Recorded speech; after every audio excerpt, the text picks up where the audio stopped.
খাই ফেললি রে।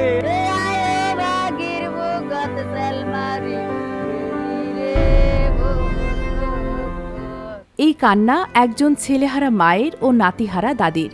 কে জানতো তাদের ৭ রাজার মানিক চক্রদাস অকালে ঝরে যাবে।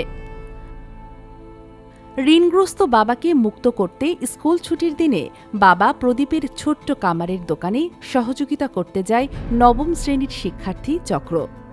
সেখানেই পার্শ্ববর্তী রুবেল নামের এক ব্যক্তির মুরগির দোকানের খাঁচা সরাতে সহযোগিতা করার সময় বিদ্যুৎপৃষ্ট হয়ে মারা যান পরিবারের শেষ সম্বল চক্র।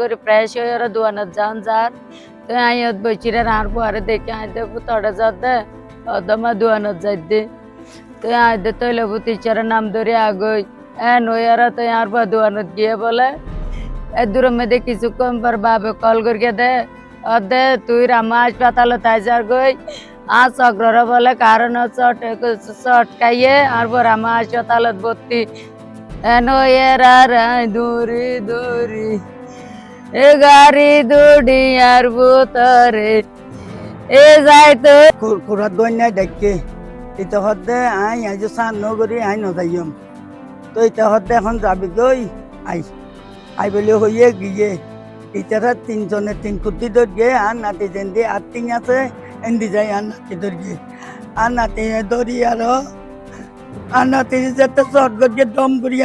শুক্রবার সকালে কক্সবাজারের রামুর পাঞ্জেগানা কাঁচা বাজারে এ মর্মান্তিক ঘটনাটি ঘটে। এতে পুরো এলাকায় নেমে এসেছে শোকের ছায়া। প্রত্যক্ষদর্শী বজেন্দ্র বড়ুয়া বলেন, চক্রসহ ৪ জন মিলে মুরগির খাঁচা সরাচ্ছিলেন। এ সময় চক্রের মাথায় বৈদ্যুতিক তার লাগার সাথে সাথে সে মাটিতে পড়ে যায়। মানে ফিজারও একখানা করে ধর তারা ৪ জনে তো তারা ৪ জন আছিল তো ৪ জনের তো একখানা করে আলোক করে ইচ্ছে করে আসছে মতো হলটার বাজ্যি এটার বাজ্যি বাজানোর সাথে সাথে করি গিয়ে পর্যায়ে আর আরো কয়েকজনে ধরি এনে গাড়ির মধ্যে তুলে দিই চলে নিবেন হাতের মাঝে এখন মৃত্যু বলে হয়। অন্যদিকে বিদ্যালয়ে সদা হাস্যোজ্জ্বল চক্রের অকাল মৃত্যু মেনে নিতে পারছে না শিক্ষক ও সহপাঠীরা। বন্ধ থাকলে ও বাবার সাথে হেল্প করতো। আমরা অনেক দুঃখ প্রকাশ করছি। আমরা সবাই তার মাগফিরাত কামনা করি, পরকালে কিন্তু শান্তিতে থাকুক। আমরা পারিবারিক তাদের সচ্ছলতা অতটা নাই, তারপরেও সে কাজের ফাঁকে ফাঁকে লেখাপড়া চালিয়ে যাইতে আর কি। যেহেতু তার বিদায় আত্মার আমরা মাগফিরাত কামনা করছি, সে যেন পারে ভালো থাকে। এদিকে চক্রের ঋণগ্রস্ত পরিবারকে আর্থিক সহযোগিতা চেয়ে সরকারের দৃষ্টি আকর্ষণ করেছেন স্থানীয়রা। ওর মা বাবা আর ও যেহেতু গরিব, ওনারা একটু সরকারের পক্ষ থেকে একটু সাহায্য করলে বেশি উপকার হতো, এই অনুরোধ জানায় সরকারের। অন্যদিকে চক্রের পরিবারের পাশে দাঁড়ানোর আশ্বাস দিয়েছেন রামু উপজেলা নির্বাহী কর্মকর্তা ইরফানুল হক চৌধুরী।